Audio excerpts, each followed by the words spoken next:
nós víamos um grande ascenso, um grande avanço no movimento operário sindical, urbano, rural, inclusive organizações no campo que não eram exatamente sindicais, mas voltadas para a questão da terra, como as ligas camponesas, os sindicatos com a forte influência da Igreja Católica, mas também com a presença marcante do Partido Comunista. No caso do movimento sindical urbano, uma hegemonia muito forte do Partido Comunista, né, no movimento sindical. Figuras como Peter Strato, né, figuras como o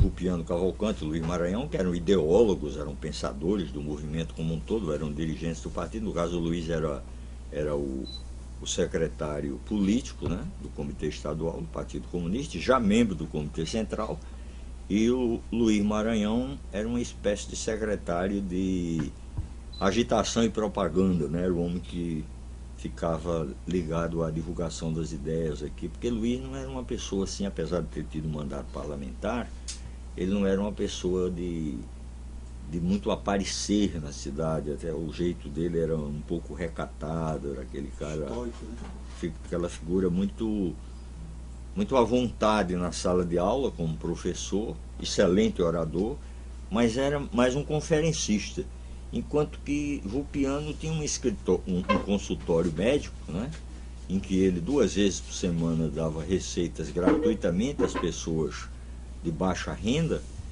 e ali ele tinha um contato imenso com a população. Me lembro até que a gente chegou a fazer pichações na cidade, lançando o nome dele como candidato a prefeito para suceder de Djalma Maranhão. Quer dizer, não tínhamos nenhuma ideia de que pela frente vinha um golpe militar. Pensávamos em Rupiano 65 para prefeito. Né? Mas, na verdade, quando eu disse a contradição entre o avanço dos movimentos sociais, o operário sindical urbano, o movimento camponês, né, a luta pela terra, o movimento estudantil, um movimento cultural que avançava basicamente entre os estudantes, porque entre a intelectualidade, fundamentalmente a intelectualidade tradicional, as academias, etc., havia muito conservadorismo e até uma influência marcante do integralismo ainda, né?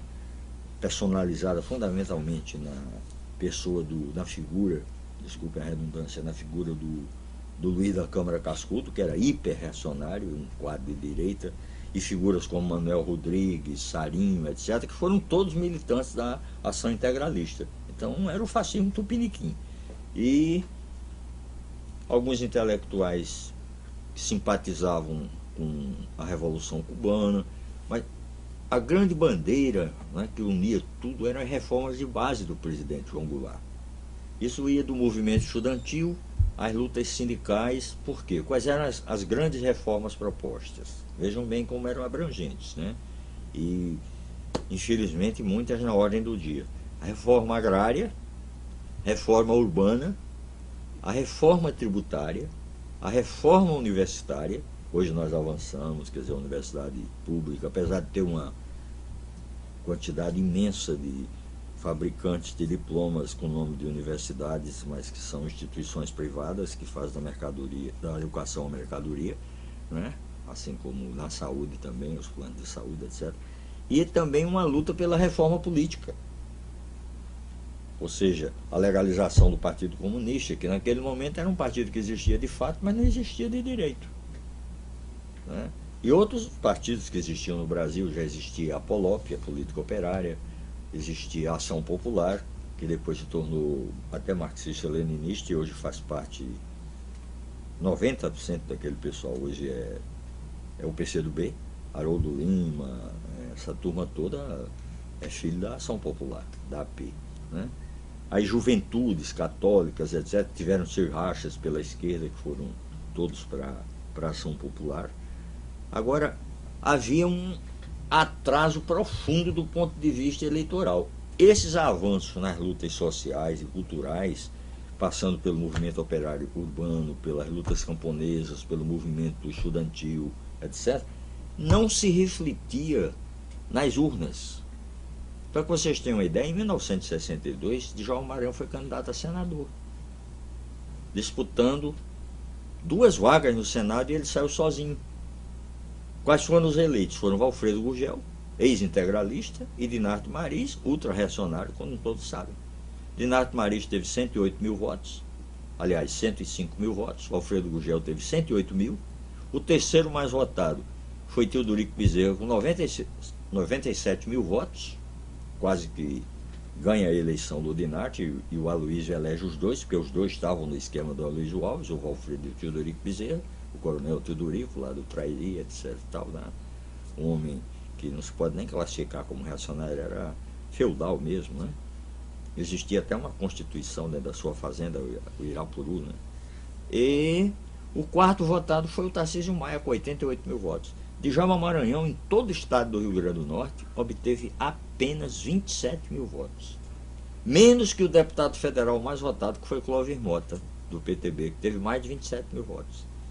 E por incrível que pareça, com a grande administração que ele fazia em Natal, para que se tenha uma ideia, em 1964, quando foram abertas as matrículas para a rede municipal de ensino, Natal teve uma oferta 14 mil vezes superior à demanda. Tinha 14 mil de excedentes na oferta de vagas na rede municipal de ensino do primeiro grau. Uma realidade inteiramente oposta à que nós vivemos hoje, infelizmente. Mas Djalma perdeu em todas as urnas de Natal. Luiz Maranhão perdeu a eleição para deputado estadual. Aí os movimentos sociais conseguiram alguma vitória eleitoral, conseguiram presença na Assembleia Legislativa através de figuras que tinham força no movimento sindical. Floriano Bezerra conseguiu se eleger com a votação de Macau, descobriu Luiz Maranhão e cobriu Floriano Bezerra essa votação. Porque Luiz praticamente só teve voto em Natal. Aquela eleição anterior de Luiz, a de 58, contou com os votos de Macau e de Mossoró. Mas Floriano, com apoio do pai Venâncio, que inclusive era prefeito de Macau, e ligado ao UDN e ligado a Dinarto Mariz, que é de Floriano, é uma figura que escapou das influências desse grupo político. Mas foi eleito pela aliança UDN-PST. Não é? Floriano Bezerra. E pelo PTN, que era uma dissidência do PTB, presidida no Rio Grande do Norte pelo Zé Rocha, que ainda hoje é vivo, né? Faz parte aí do judiciário na área do trabalho, desembargador aposentado, alguma coisa. Um líder ferroviário chegou também a deputado estadual, Geroncio não, o Cesário Clementino de Mossoró, né? Então, o que nós perdemos na figura do Luiz Maranhão, os movimentos sociais expressaram através das figuras de Floriano Bezerra e do Cesário Clementino, líder ferroviário de Mossoró. Foram caçados, obviamente, né? Torturados, caçados, etc.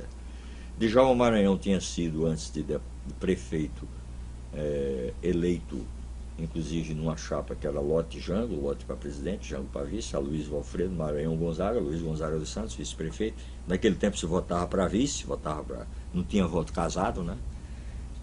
Luiz Gonzaga enfrentou 4 adversários que apoiavam o candidato de Dinarto Mariz, que era Luiz de Barro, mais um que era a luizista integralista, que era o Rubens Massu, da colônia sírio-libanesa.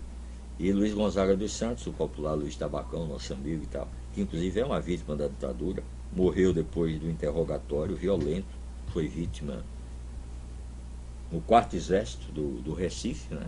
Foi hospitalizado e faleceu. Luiz Gonzaga se elegeu com uma boa votação vice-prefeito, Djalma teve uma excelente votação, se elegeu prefeito, mas em 62, candidato ao Senado, ele foi esmagado pela falsa polarização do dinartismo e do aloysismo. Isso acontecia e, paralelamente, um ascenso nas lutas sociais.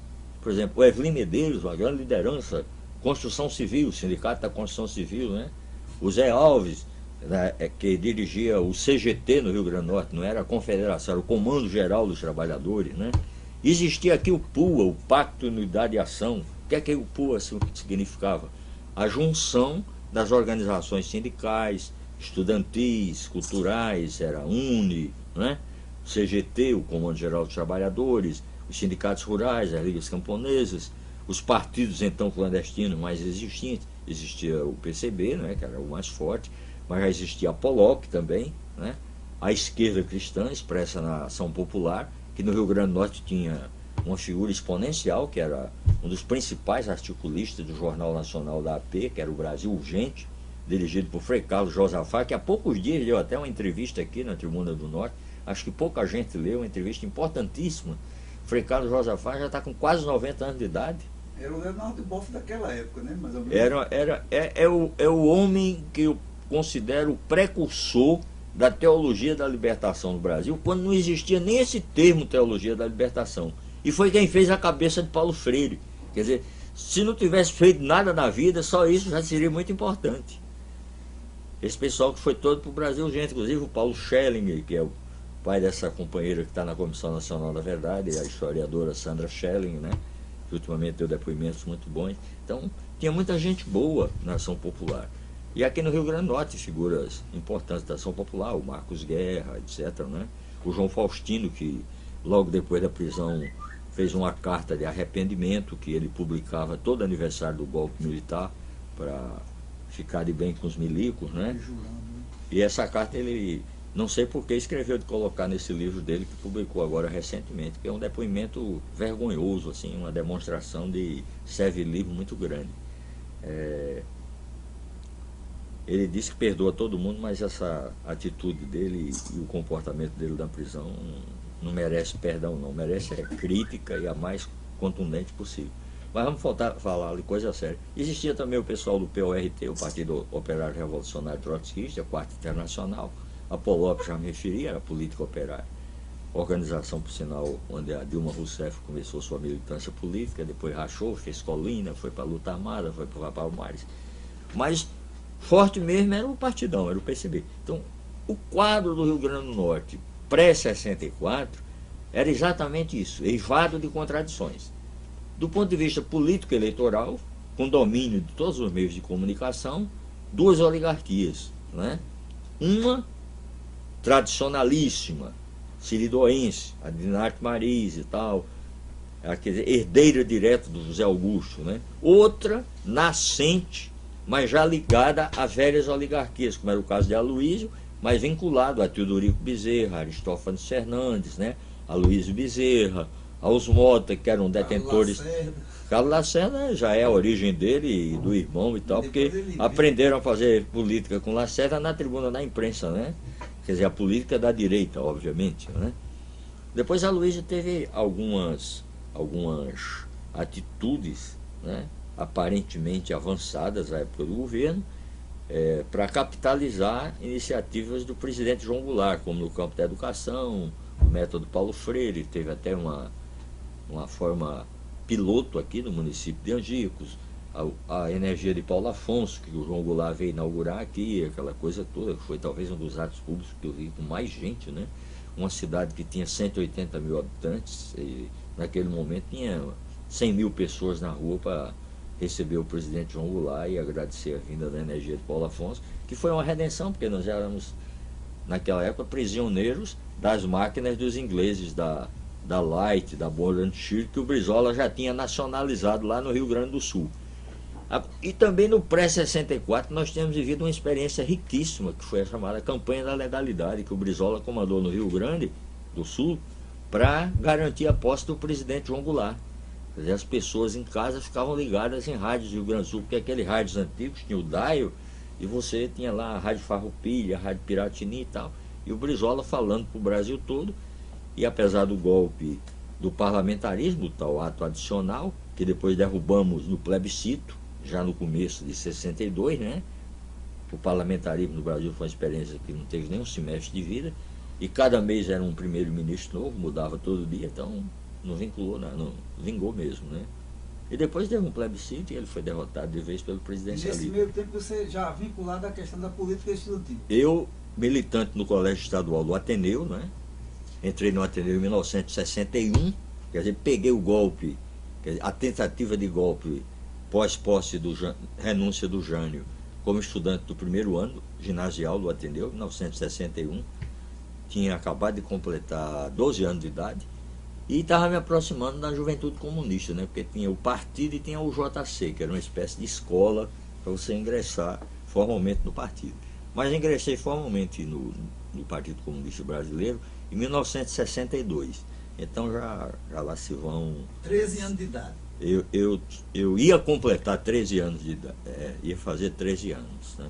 Ainda estava com 12 anos, porque foi logo no aniversário do partido.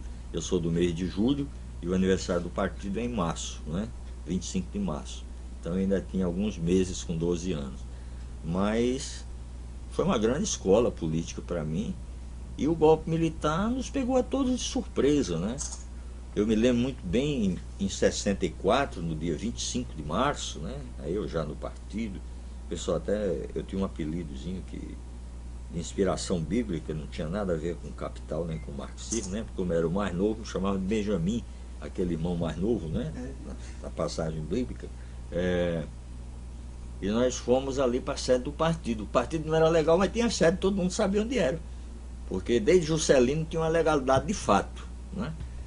E usávamos legendas de outros partidos, como o PST, o PRT, o Partido Republicano Trabalhista. Quem mandava no Brasil era o Tenório Cavalcante. O PST no Rio Grande do Norte era dirigido pelo Claudiano de Andrade, Claudiano Telógio de Andrade. Havia essas legendas menores, né? O Partido Socialista Brasileiro era legal, dava legenda para o Djalma Maranhão, né? Ele foi candidato, inclusive, a senador pelo PSB. E existiam legendas assim muito localizadas, como o PR, que era uma legenda do Partido Republicano, apenas de Minas Gerais, o PL, Partido Libertador, que defendia o parlamentarismo, que só existia basicamente no Rio Grande do Sul. Então, o Brasil tinha 10 partidos políticos, né? E os maiores eram o quê? Era o PSD, o Partido Social Democrata, que representava o latifúndio, a UDN, a burguesia latifundiária e a urbana, o PTB, getulista, com alas à esquerda, o PTN, uma dissidência, o Democrata Cristão, cuja figura mais importante do Brasil era o Franco Montoro, né? Então, esses eram os partidos assim que marcavam mais. Tinha o PSP, que tinha uma grande força em São Paulo, o Partido Social Progressista, que tinha à frente a figura do Adhemar de Barros.